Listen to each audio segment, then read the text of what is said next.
Alright, exciting times ahead. 2023 Eastern Sierra opener, last Saturday of April. Here are our top 5 favorite lakes to hit during the opener. Starting off with lake number 1, not in any particular order, Convict Lake. It's a beautiful lake. They have a well-equipped shop with cold and hot foods, beverages, even alcohol, close bathrooms around the lake, and of course, good fishing. Coming in at number 2, Crawley Lake, known for its world-class fishing and hard-fighting fish. The lake currently holds 3 strains of rainbow trout, Coleman, Kamloops, and Eagle Lake rainbows. They also got their cutthroats, brown trouts, and you can't forget about the tasty Sacramento perch.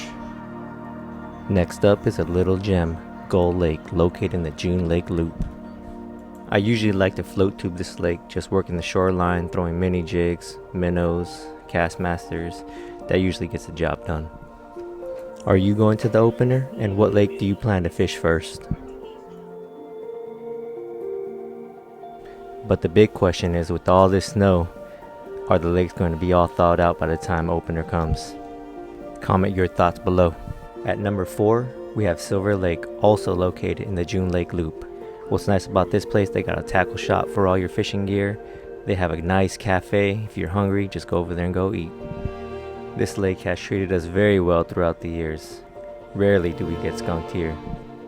And if you don't know, there are monsters lurking in this lake. A few years back, there was a 19-pound brown trout caught here, and he caught that beast using a worm from the boat. Our personal best from this lake was a 7-pound rainbow.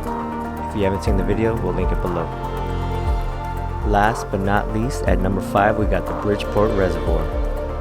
It is an amazing fishery out there. Love this lake. If you haven't seen our full-length videos at Bridgeport Reservoir, check out the link below. You'll see what we're talking about.